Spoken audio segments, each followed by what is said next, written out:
Unlike the #1 Central Ammunitions Depot at Kingswood, the Williamtown base does not store huge quantities of explosive weapons.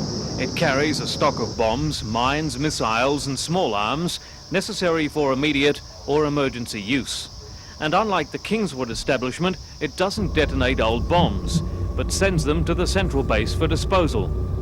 However, the Williamtown base does need special safety waivers to store its weapons, and this is because of self-imposed limitations in the distance between the arms and boundary fences.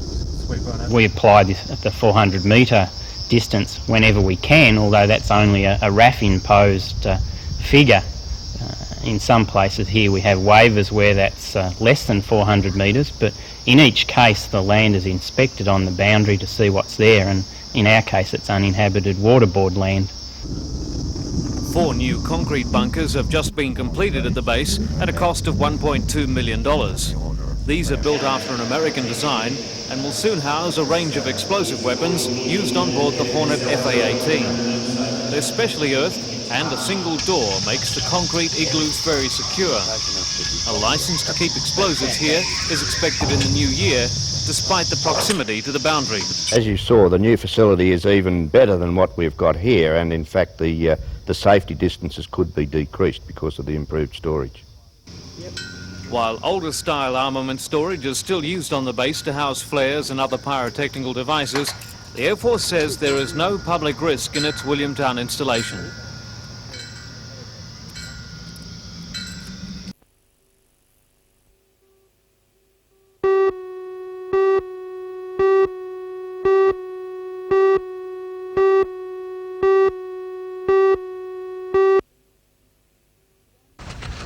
Today, thousands of Newcastle Vale's David Woods and Hobart's Robert Goff usually only come across each other at regattas, but for the next month, Robert is living at the Woods home and training each day with David. Robert is the current Australian youth champion and David is number 2. However, David is the Australian lightweight title holder and Robert runner-up. Only last weekend the two faced each other in the state windsurfer titles, with David coming out on top in the light-medium class with Robert second. As you can see, there's not much between them, and training together has been advantageous for both. Yeah, it's really good having someone else to sail with on the lake. It's fairly boring out there some days, and just gives you someone to compare speed and tactics with and talk to. Robert usually trains on the Derwent River in Hobart, and says he likes training in the warmer conditions on Lake Macquarie. Yeah, just above sort of sub-zero conditions. So yeah, it's a lot better up here. The wind's a bit better as well, and I don't usually have a lot of competition back home. It's good to sort of sail against someone who's beating me. The pair are putting in 5 hours training a day and will this weekend compete against each other at the Terrigal Funboard Regatta. They also come up against each other at the Mistral World Championships in Sydney after Christmas and will line up against each other again at the Olympic team trials set down for Terrigal in April.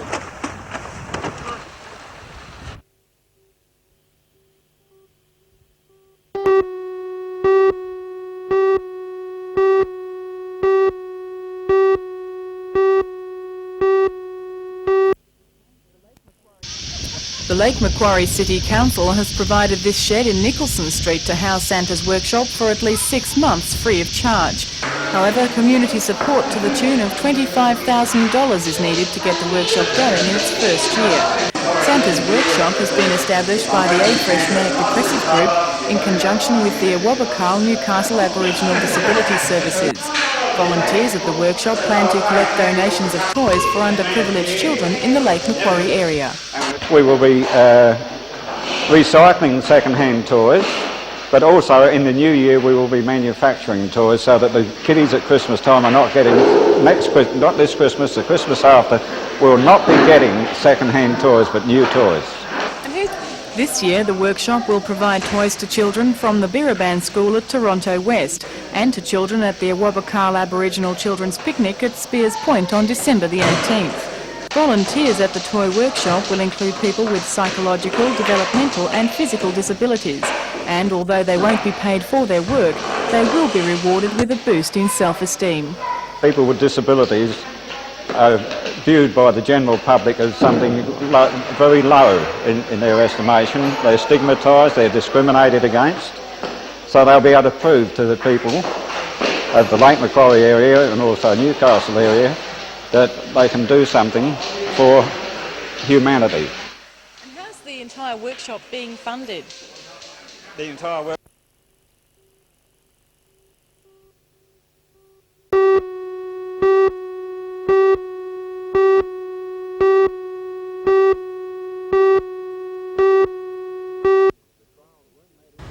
The trials weren't made any easier for contestants due to blustery conditions off the beach, but selectors say the extra effort will only help their chances when the Newcastle reps take on Sydney, Manly Warringah, Central Coast and Illawarra at North Narrabeen on Sunday.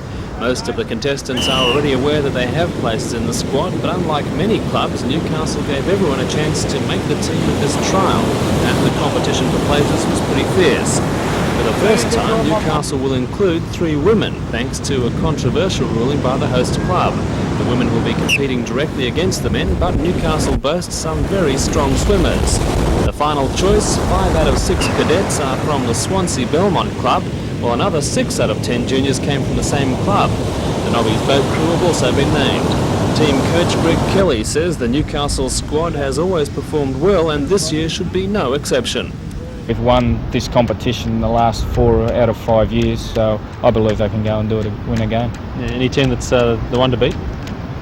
Manly Warringah, I think, will have a few good competitors, but I think we've got the guns to knock them over.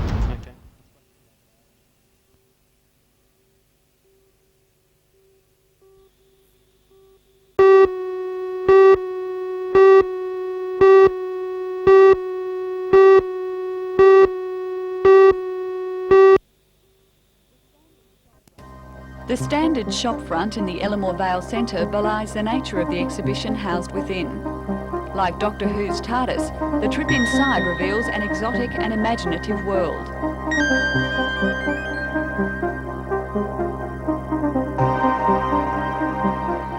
For the past 10 weeks, 18 unemployed people from the Hunter have explored the concept of the city's industries as inspiration for art. Heavy industries such as the mines and steelworks have been observed and then interpreted using a wide range of media, including carpentry, videos, photography, sound recording and screen printing. The information has been gathered randomly and expressed as images involving all the senses, like an elaborate 4-dimensional montage. The participants believe there is a close relationship between art and industry, and that art can be used to show the concerns of workers. During the making of Life in the Machine, unemployed people also learnt the basics of several art forms. The project was funded by a branch of the Australia Council, which is the federal government's arts funding and advisory body. It can be seen at the Ellamore Vale Shopping Centre for 1 week.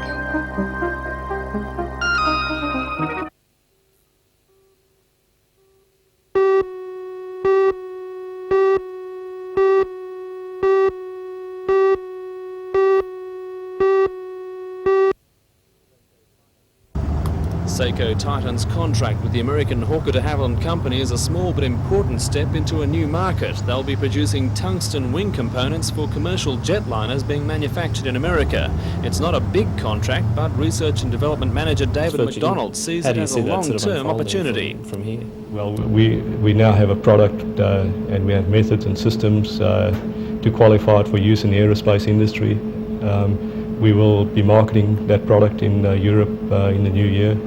And the potential is very large. I can't put a figure on it, but it would be in the billions of dollars. Does it mean new avionics? The contract will be formally announced by Hawker de Havilland executives in Sydney tomorrow.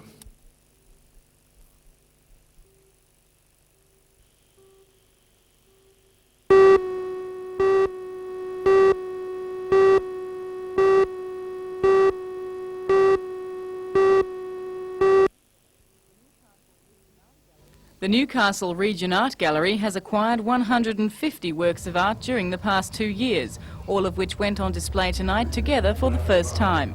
The gallery holds an acquisition exhibition every 2 years. It's a good opportunity for the ratepayers to see where the allocation of rates towards the purchase of art, what we've bought with their money. It's also an opportunity for us to give some sort of recognition to people who have donated work to the city's collection, And I think it's a time, and it's appropriate Christmas, it's a time for celebrating, I think this year anyway, for the really large number and important work that's come into the collection, either through... The gallery has received donations of artworks worth more than $200,000 in the past 2 years. Donations have included this 1807 watercolour by T.R. Brown. The painting is one of the earliest done in Australia outside a capital city and depicts Nobby's Beach at Newcastle. With funds from the Newcastle City Council and the state and federal governments, in the past 2 years the gallery has spent $126,000 on artworks. Purchases have included George Balderson's bronze sculpture of Mary Magdalene. There are only 4 that exist, and 3 2 are in public collections, 1's in a private collection, and 1 is owned by the artist's widow. So I think that was a tremendous thing to have, and it's something we would probably never have got. There'll be no more made, and so terrific bit of sculpture to have here. And do you plan to increase the...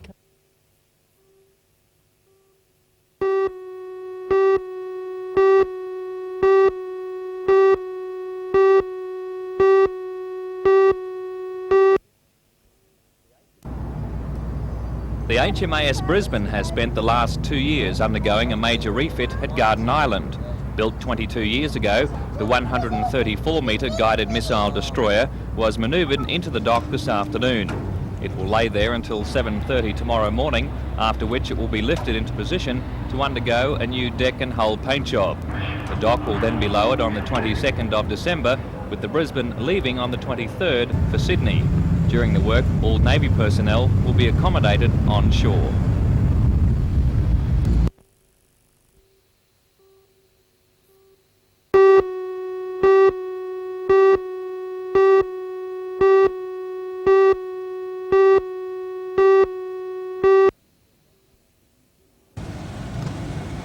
Just after 3 o'clock this afternoon, 2 men entered the bank through the back entrance off Denison Street and held up staff and customers. Waiting in the car park at the wheel of a stolen Ford Fairmont was a third member of the gang. In a matter of minutes, they'd escaped with an undisclosed sum of money.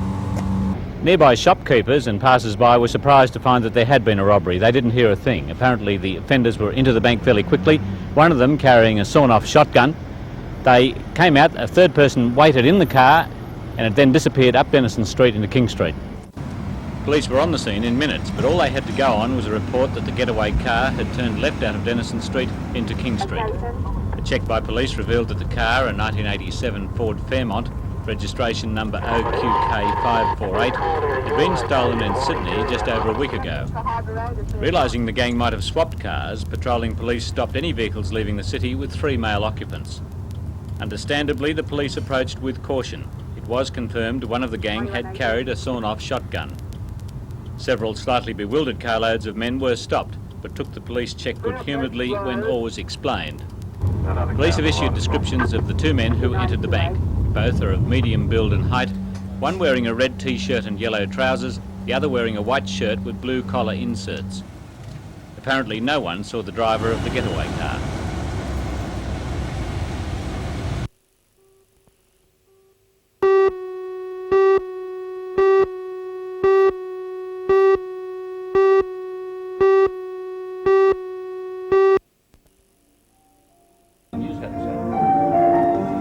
The Invitation Spectacular, which starts tonight, will feature dozens of magnificent horses, as well as world-class riders. Amongst the riders are top locals Heath and Rosie Ryan, as well as special international guest Jenny Lorister Clark.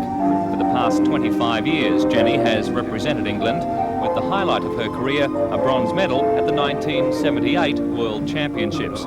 It's the 3rd time Jenny has been to the centre and says the show will be full of variety. From sort of classical dressage to kids with ponies doing sort of aerobatics, standing on the ponies, to donkeys, jumping, and all sorts of things. I think the bareback bronco riding and a little bit of jumping, and a quadrille, which is sort of 4 horses all working in unison together, in sort of like formation dancing almost, and that sort of thing.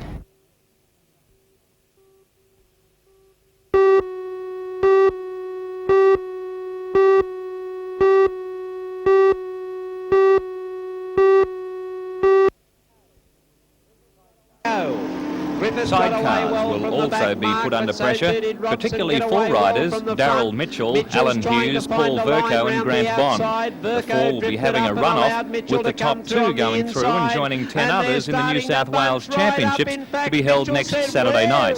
Stock cars, modified rods and a special presentation of the Aussie Battler monster truck will also be featured tomorrow night. The Aussie Battler is the Australian version of the giant American Bigfoot. As well, Kenny Koala and Baby Battler will be making an appearance.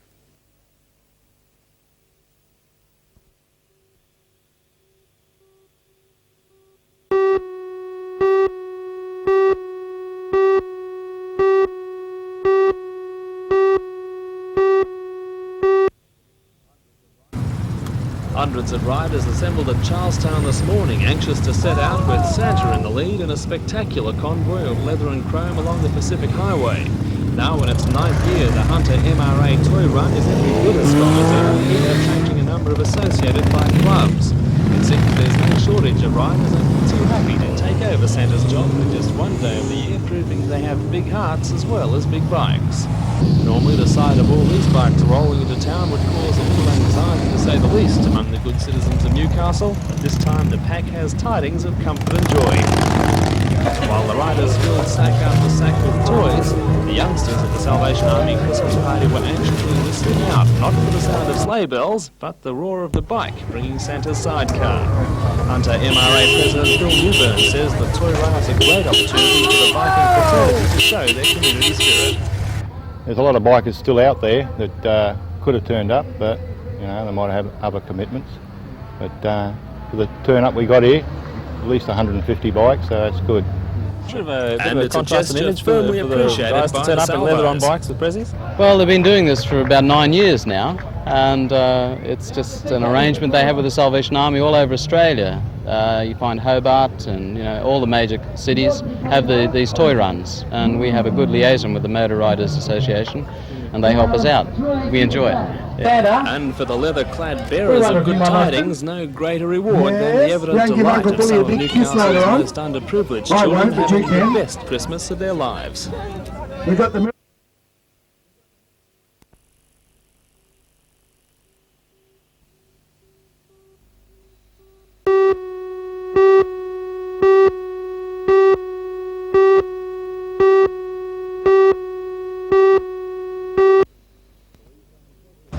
Police and detectives descended in force on suburban Henry Street, sealing off the murder victim's small cottage early this morning, while shocked neighbours watched an intensive search of the house and grounds began in a so far fruitless hunt for a murder weapon. Police say 58-year-old house painter Tanasi Talib received a severe head wound after being struck with a heavy object, probably sometime between 10 o'clock and midnight last night. Grief-stricken relatives were at a loss to understand the motive for the slaying. Neighbours say the Yugoslavian handyman, better known as Tom, was a likeable man who'd lived on the street for several years. Police began door-to-door interviews in the hope that some new information would come to light, but again, very little has been established. Detective Sergeant Doug Bentley says the theft of a car from the same street overnight isn't thought to be associated with the death. Well, at this stage, we'll leave our minds open at that, and we'll work on both those leads, see if we can bring them together. But at this stage, there's no indication that might be the reason for the car being stolen. Mr. Talib lived alone in the house. He was divorced with 3 grown-up daughters who regularly kept in touch. Late this afternoon, police were asking for public help in their inquiries. They want to hear from anyone who saw a person or persons acting suspiciously on Henry Street between 10 o'clock and midnight last night.